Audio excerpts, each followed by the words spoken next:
नमस्ते। आज हम बात कर रहे हैं सिर्फ दो शब्दों की, चालाक, लोमड़ी। अब सुनने में तो ये बड़ा सीधा साधा लगता है ना? पर जरा रुकिए, इन दो शब्दों में ना एक पूरी की पूरी कहानी छुपी हुई है।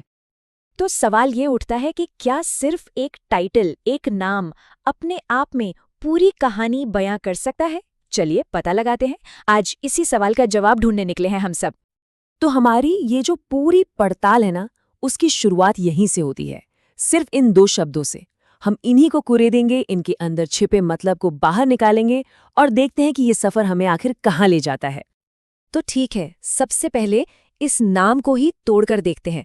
मतलब इसका पहला कदम यही है कि हम इन शब्दों का मतलब समझे। बिल्कुल बेसिक, लिटरल मीनिंग से शुरू करते हैं। तो पहला शब्द है चालाक। हम सब जानते हैं इसका मतलब क्लेवर, कनिंग, श्रूड।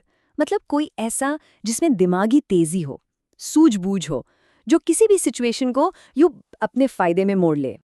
और दूसरा शब्द लोमड़ी, यानी कि फॉक्स। अब ये एक ऐसा जानवर है जो मतलब पूरी दुनिया की कहानियों में किसी और चीज के लिए नहीं, सिर्फ और सिर्फ अपनी चालाकी के लिए ही फेमस है। तो चलिए दोनों को जोड़ देते हैं, चालाक और लोमड़ी। क्या बना? The clever fox. बहुत सिंपल। ये तो हो गई कहानी की पहली परत, सबसे ऊपर का सबसे सीधा साधा मतलब। लेकिन क्या बात बस इतनी ही है? कहानियों की दुनिया में एक चालाक लोमड़ी का मतलब सिर्फ एक चालाक जानवर होता है, या फिर इसका कोई गहरा मतलब भी है?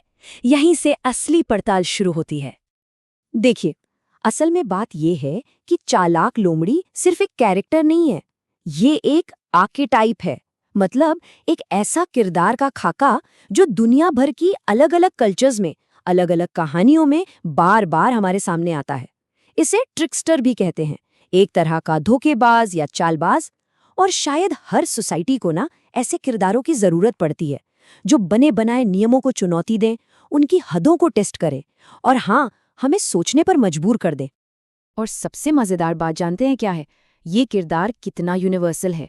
मतलब जरा सोचिए, यूरोप की कहानियों में रेनार्ड द फॉक्स को ले लीजिए, या फिर जापान की माइथोलॉजी में कित्सुने को। प्राचीन ग्रीस की ईसॉप की मशहूर कहानियों में भी लोमड़ी है, और अमेरिकी फोकलोर में ब्रदर फॉक्स भी।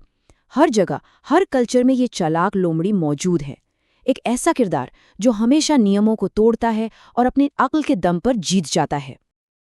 तो यहाँ पर एक बहुत बड़ा सवाल खड़ा होता है, ये जो चालाक किरदार है, ये आखिर है क्या? हीरो या विलन? चलिए, चालाकी की इस दो धारी तलवार के दोनों पहलुओं को जरा और करीब से समझने की कोशिश करते हैं। देखिए, चालाकी के ना हमेशा दो चेहरे होते हैं। एक तरफ तो इसमें कमाल की बुद्धि है, हाजिर जवाबी है, किसी भी प्रॉब्लम को सुलझाने की काबिलियत है, ये सब पॉजिटिव बातें हैं। पर सिक्के का दूसरा पहलू भी है। यही चालाकी कब धोखे, मैनिपुलेशन और सिर्फ अपने मतलब की बात करने में बदल जाती है, पता ही नहीं चलता। और ये किरदार हमें इसी कन्फ्यूजन, इसी दोहरेपन से मिलवाता है।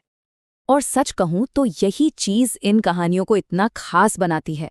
ये आपको कोई बना बनाया सीधा साधा जवाब नहीं देती, बिल्कुल नहीं। ये तो बस हमें सोचने के लिए छोड़ देती हैं कि भाई इंटेलिजेंस और मोरालिटी, यानी बुद्धि और नैतिकता में आखिर रिश्ता क्या है। तो फिर सवाल ये है कि आखिर ये इतना कॉम्प्लेक्स किरदार सदियों से इतना पॉपुलर क्यों है? क्यों हम इससे इतना जुड़ पाते हैं? जवाब शायद हमारे अंदर ही कहीं छिपा है। ये लोमड़ी एक तरह से हमारा ही तो आईना है। एक बहुत ही खूबसूरत कहावत है जो इस बात को एकदम सटीक तरीके से बताती है। वो कहती है, ट्रिकस्टर एक आईना है, उसकी चालाक आंखों में हम अपनी ही चालाकी और अपनी ही बेवकूफ़ी देखते हैं। मतलब ये किरदार हमें खुद की कॉम्प्लेक्सिटी से मिलवाता है। सोच कर देखिए, हम सब उन लोगों की तरफ खिंचते हैं जो अपनी ताकत से नहीं, बल्कि अपने दिमाग का इस्तेमाल करके बड़ी बड़ी मुश्किलों को पार कर जाते हैं, है ना? हम हमेशा से ही बाहुबल पर बुद्धि की जीत को ज्यादा सेलिब्रेट करते आए हैं। तो चलिए, इस पूरी बातचीत को अगर 4 पॉइंट्स में समेटें तो क्या निकल कर आता है? नंबर 1, चालाक लोमड़ी सिर्फ एक नाम नहीं है, ये अपने आप में एक पूरा कैरेक्टर है। नंबर 2, ये कैरेक्टर एक यूनिवर्सल आर्कीटाइप है जिसे हम ट्रिकस्टर कहते हैं। नंबर 3, ये ट्रिकस्टर सही और गलत को लेकर हमारी सोच को चैलेंज करता है, हमें असहज करता है। और नंबर 4, ये किरदार आज भी जिंदा है, क्योंकि ये हम सब के अंदर जो कॉम्प्लेक्सिटी है उसी को दिखाता है। तो ये पूरा सफ़र हमें आखिर में लाकर एक बहुत ही ज़रूरी सवाल पर छोड़ देता है। चालाकी कब तक एक खूबी है और कब वो एक खामी बन जाती है? ये वो लाइन कहाँ है? इसका जवाब शायद उतना आसान है नहीं जितना हमें लगता है, और हो सकता है इसी सवाल के अंदर ही चालाक लोमड़ी की असली कहानी छुपी हो।